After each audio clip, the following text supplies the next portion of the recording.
Hello, Rocky Red students. We are on Chapter 10 of Lunch Money. Something fishy. Greg was quiet in the car on the way home, and so was Mara, but it wasn't awkward. Mora's mom was perfectly happy doing all the talking. "Oh, you poor dear. Let me look at it. Oh, such a bruise. And Miss Mora did this, and my Mora did this. But it was just an accident. And you know that, don't you?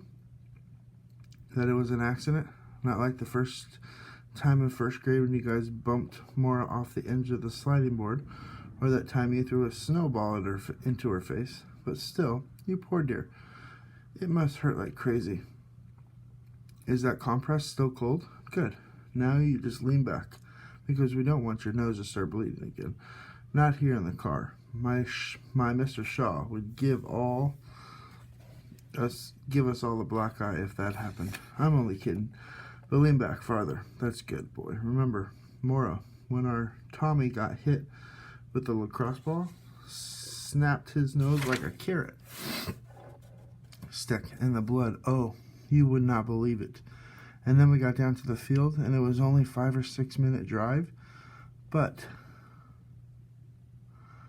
by the time we got home, Greg had heard the detailed description of every major blood-producing event endured in the Shaw family over the past 15 years.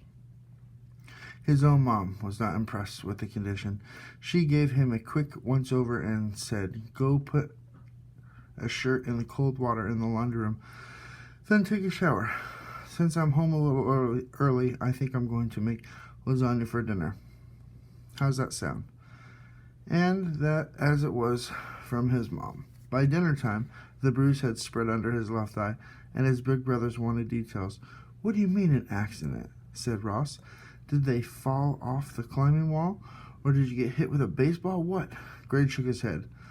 "It was something hard. It was somebody's hand." Edward said, "Some kid hit you?" "No," said Greg. "It was just a bump, and she didn't mean to." "She?" said Ross. "A girl did this? That's lousy. I mean, if a guy whacks you, you whack him back. But if it's a girl..." "Boys," their dad's toned voice froze over the chatter, "nobody in this family whacks anyone. It was an accident, so just drop it, all right?" Ross and Edward let it go, at least until after dinner. Greg was sitting on his desk, doing a tally of daily sales when both brothers came bursting into his room. They each had painted on a black eye, and Ross painted like he'd been running around, said, "Hide us, hide us." Me and Edward were outside just now, and the whole gang of tiny little girls came up, started pounding us. It was terrible. They were everywhere. And then they both fell on the floor, howling with laughter. Greg wanted to laugh too, but he didn't dare. Ross was high school sophomore, and Edward was a freshman. The slightest encouragement of their madness could prove fatal. As cold as possible, Greg said, "Very funny," and went back to his numbers. He'd always did the accounting before he started his homework. About 20 minutes later, Greg was almost done with his social studies reading when his mom called upstairs. "Greg, telephone." He trotted out and grabbed the portable phone off the table in the hall. It was the last person he wanted to hear from. "Greg, it's me, Mora. There was an assignment in math, and you weren't there. So I thought I'd let you know." Greg said, Yeah? Sure, I mean, I was going to call and get it from Ted." And he thought, "What, does she think I'm stupid? Did I miss a math assignment?"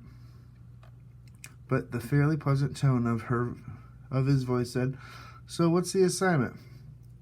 You have a pencil?" "Uh-huh." Greg had already hurried back to his room for fear his brothers might guess he was talking to a girl. Page 17. It's exercise B," said Mora. "All the even-numbered problems. And I could help if you don't understand or something because you weren't there." "No, it's okay," said Greg. "I can do it. This stuff is still review. So this is good." "Yeah, this is good." Mora said, "Mr. Z told everyone to pay special attention to decimal points. And they said he might give a quiz, which means he probably will." "Good," said Greg. "I mean, That's good to know. Yeah, good. Yeah, this is good. Already, this was the longest phone conversation Greg had had with a female who was not a relative or at least 30 years older, or both. Plus, Greg couldn't help remembering what Mr. Z had said that he thought Maura found himself interesting. Even with the topic of safe as a math assignment, Greg felt the strain. He was ready to sign off. Then Maura said, I read your comic book again. It makes my unicorn story look awful. I know you said mine isn't a comic book, but I didn't really get what that means. Probably because I haven't looked at a comic book such much. Tommy has some, but I never got to read them, so I don't really know what makes them so different. Greg knew it was different. It was simple, because a good comic book was like a movie. The words of the comic book were like the script. Every panel of the little scene that the movie is the story ahead. Every panel in the little scene that moves the story ahead, and a time can be speeded up or slowed down, just like a movie. And because he understood comics, Greg almost started to explain.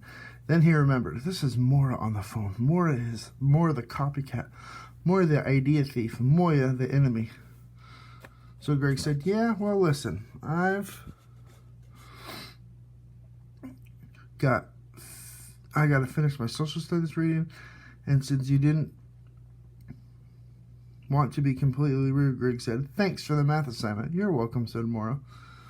We'll see you around. Not if I see you first, Greg thought. But he said, yep, bye. Then he pushed the phone's off button. Sitting there in the desk of his room, Greg knew the real reason Maura had called him. It wasn't trying to help him out with a math grade. She had called to fish around for new ideas. She was trying to beat him at his own game. She was trying to get ahead, trying to figure out how to make the dumb little books better so she could make some cash. And Greg thought, nice try, weasel brain. If you think I'm gonna help you make money, you're on your own.